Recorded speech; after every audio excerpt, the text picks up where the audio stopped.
What's up, guys? Thank you again for joining me for Bob Couture's Gaming News. Today, I'm here to talk to you about release dates announced for games within the past couple days, and there are a lot of them for huge titles. TellTale Games announces not one game, but two games at the VGXs, and the last part of this video is not necessarily news, but more a opinion about the VGXs as a whole.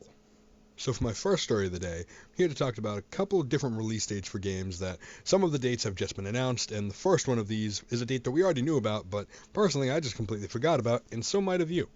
The Walking Dead Season 2 from TellTale Games, Episode 1, releases on December the 18th. That's a week from now. I completely forgot it was coming out that soon. I knew it was December, but assumed more closer to the new year, not next week, so definitely be prepared for that one.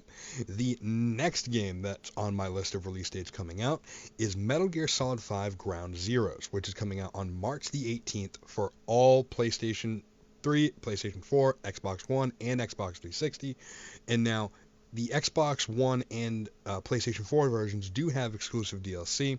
For example, the PlayStation 4 version has a mission where you're going to be playing as the original Solid Snake back from like PlayStation 1 days, so even that same type of graphical assets and all, as compared to the Xbox One version DLC where you'll be playing as Metal Gear Solid Rising Revengeance's main character, Raiden, in that same sort of outfit in a mission all on his own.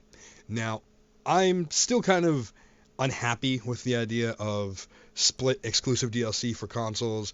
Hopefully, eventually, they'll be able to be played on cross-system or what have you. But for now, let's move on to the next title, which is The Elder Scrolls Online. They've finally announced the release date as April the 4th, and then that's going to be on PC and Mac. And then the console releases for Elder Scrolls Online will be taking place in June. And now, I was in the beta for this. I loved it. I hope I get another shot at it. So, hopefully, Bethesda, crossing my fingers, send me another invite, please and thank you. And the last of the release dates that I'm here to talk about is Bungie's Destiny. And yes, this is the same Destiny that I've been talking about over and over again on these videos.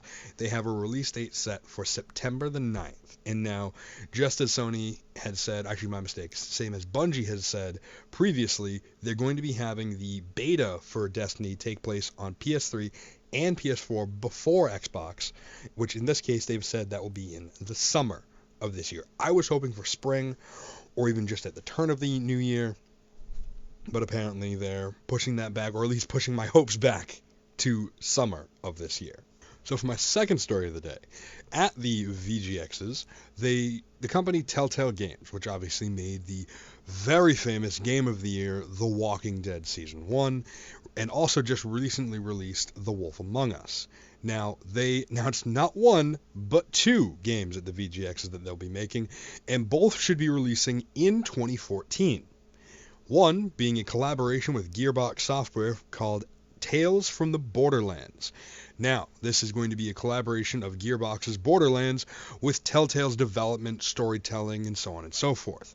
Now, this will be a game that's not actually about any of the characters you've already played. It'll have characters that you've met in Borderlands. Like, for example, they showed off Handsome Jack for a brief period of time in the trailer.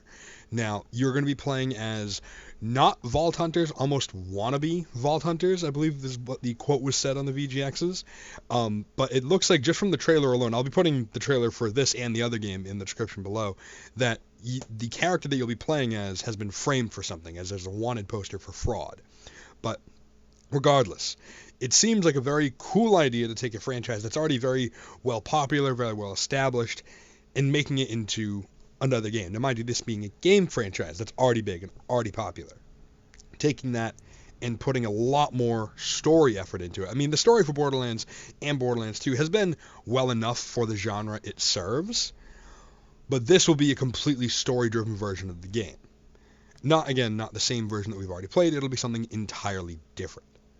Now, the second game they announced at the VGXs, which was announced later on in the show, Game of Thrones by TellTale Games. Now, unlike The Walking Dead, how The Walking Dead video game is based mainly around the comic book universe, not the TV universe, the Game of Thrones TellTale game will be based in the TV universe not the book universe. So it's going to be revolving things around things that either might have been talked about in the TV series or might still be coming up in the new season for the TV series, or things that might have already happened or might have happened just before the start of this TV series, sometime in between different time skips. Who knows?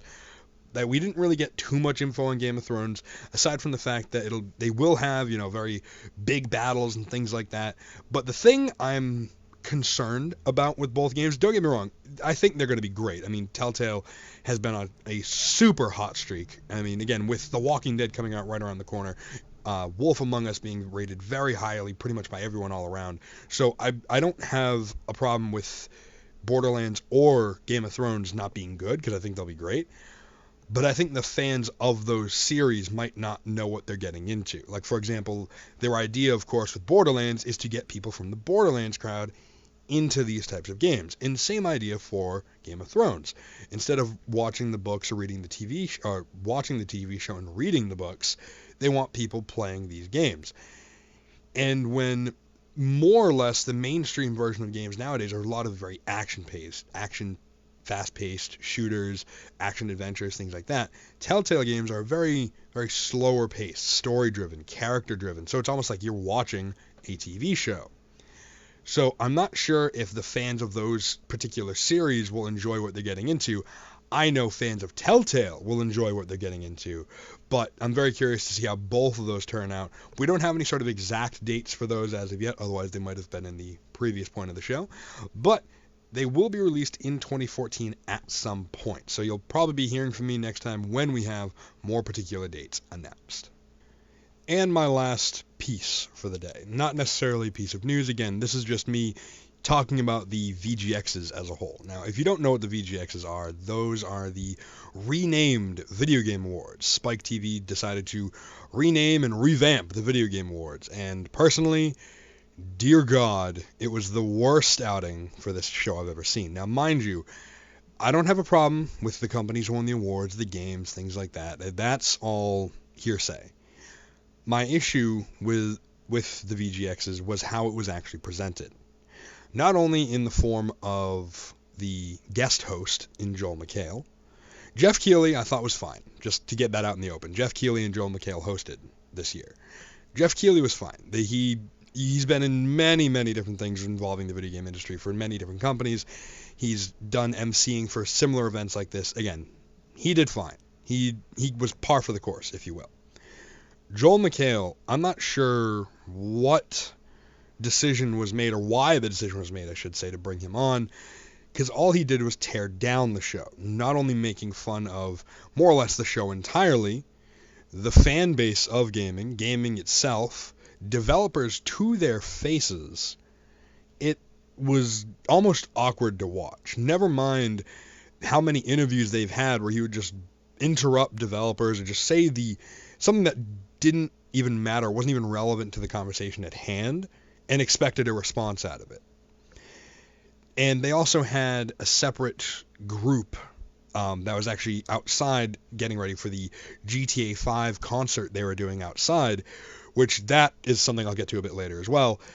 But as opposed to having, again, an actual host or an MC or things like that host the outside portion of it, they had the actual singers, some of the actual singers host it. And you could just tell by their actions and how they were talking, they didn't even want to be there.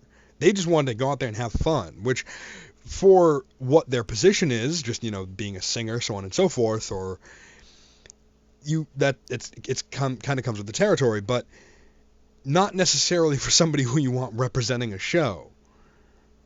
And every single time they went out there and they'd cut back to the main screen, you almost felt relieved that part was over.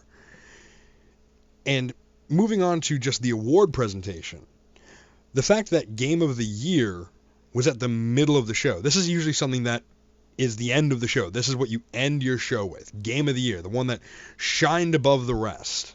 It's in the middle of the show.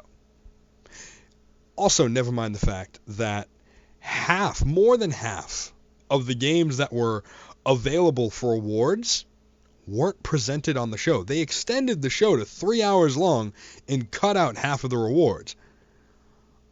What the hell is the point? Now, admittedly, they had a lot of world premieres, which those were all really cool. Some of them were trailers for games we already knew about. Some of them were brand new games. For example, both of those TellTale games I was just talking about were both announced at the VGXs. Which that's all well and good. The world premieres were done very well. 2 separate world premieres for Titanfall, but again, still very well done.